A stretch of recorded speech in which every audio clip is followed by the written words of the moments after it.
As you can see, it's still dark in the storage section of the garage. No, I'm just kidding. I put up some lights. The only thing that's still dark in here is my sense of humor. I put up 3 LED saucer lights in here for illumination, just like I did in the main shop building. They're the same type of light. I also took the time to rewire everything in this building. It may sound like a lot of work, but in reality it's just those 3 lights and the outlets around the perimeter. It only took me about 2 or 3 days. Easily the worst part about this job was taking off the existing outlet covers to work on any of the outlets, or all of the outlets, because 3 of the 8 outlets in this building were home to a living brown recluse, one of which I didn't discover until after I had stuck my hand in the little hidey hole. When I made this discovery, I lost a couple of days off my life and made a very, let's say, interesting sound. I made a few other improvements to this section of the building as well, most of which had to do with the sealing out of air. I went pretty crazy with the spray foam insulation, but with good reason. This building was unbelievably leaky. The gutters of the adjacent building run inside this building. That was an air leak. The edges of the steel roofing didn't have the proper foam sealant underneath them. That was another air leak. Perhaps the biggest air leak came from the sliding doors, because around the entire perimeter of the sliding doors, there was at least a 2-inch air gap letting in all of Missouri. It was about as airtight as an open screen door. I fixed most of these air gaps with liberal doses of spray foam insulation, like I said, but the sliding door situation required substantially more effort than that. I backed the sliding doors with a substantially more airtight overhead garage door. I had to build a small section of drop ceiling over the door, but I had a company come and install the actual door. Now this building is quite a bit more airtight than when I started, and the insulation in here might actually do something for a change. Plus, my dehumidifier won't have to spend all that energy trying to dehumidify all of Missouri. It can just focus on the air in the room now. There's still quite a few things in here that could stand some doing. For example, the insulation is still falling down on the edges of the ceiling. One wall is missing an entire section of itself.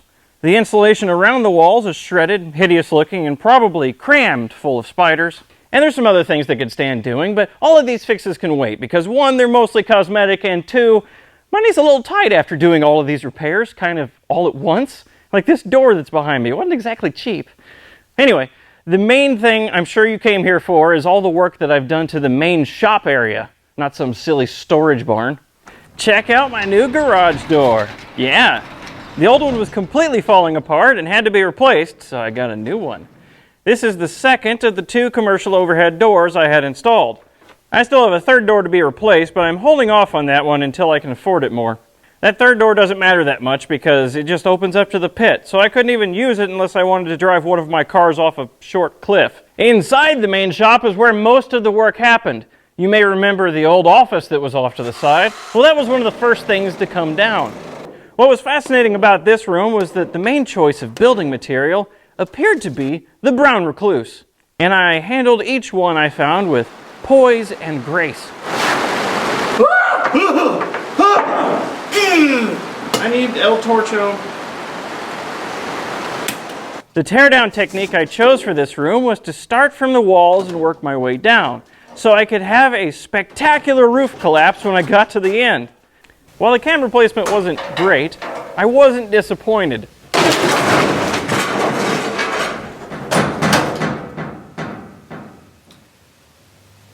Well, that made it easier. Yeah. Tearing down the bathroom was even easier because I happened to notice one side of the wall wasn't even attached to the concrete floor.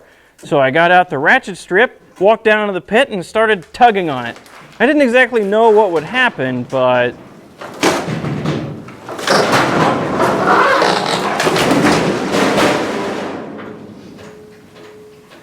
now, before you go down in the comments and call me a self-endangering moron, just know that you're right. At least that's more entertaining to watch. Safety's boring. With the spider dens taken down and either turned into firewood or landfill material, it was time to fill the newly created space with something. So I built a workbench into that corner of the building. The concrete floor on this part of the building had quite the slope to it, so making this workbench level proved a bit of a challenge, but I managed to make it level-ish using Kermit, the bright green level. After the bench was built, I became Mr. Electrician again and wired up several outlets and bench lights to make it all a proper setup. The wonderful thing about putting up new wiring and outlets is the near zero chance of finding any spiders inside any of the outlet boxes. And that's always nice. And by the way, if your thing is actually a fear of snakes, well, I have good news because there's at least 4 very large black snake skins on the other side of the shop. No one can rest easy in this shop. And here's the end result of all that work. It's starting to look like an actual shop now, don't you think? Complete mess included. And by the way, the complete mess is because I'm deep in the middle of my sob project. That sob project will probably be the next video, as a matter of fact. And that's pretty much it, really. There's some other little things I did, but you've pretty much seen all the big talking points of it. Of course, there's still a lot left to do to this shop. For instance, I would love to fill in this big useless pit behind me that I keep almost falling into. I'd also like to get that third garage door and maybe some garage door openers. But right now, the shop is in a usable state, so I'm using it. Of course, that's what you do with a shop. You work in it. Speaking of using my shop, this is a terrible segue. A lot of you seem to think I'm a full-time YouTuber. Well, I'm actually not yet. I still have a regular full-time job with regular full-time responsibilities because YouTube ain't paying those bills.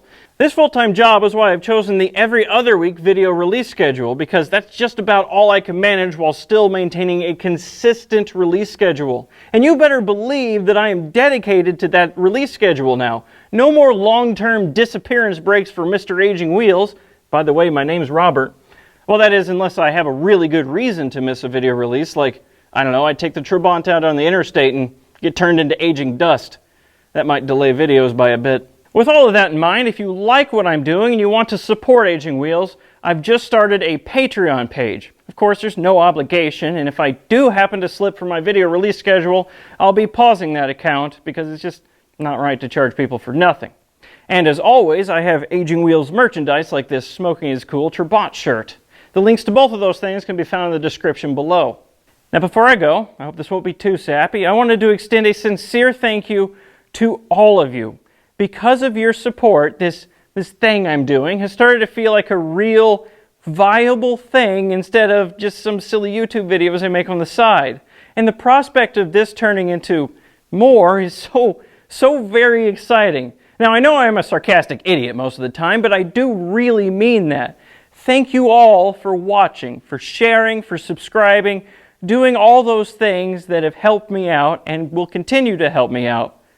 I guess I'll see you in the next video. It'll probably be relating to this lovely V4 that's taken apart on this stand.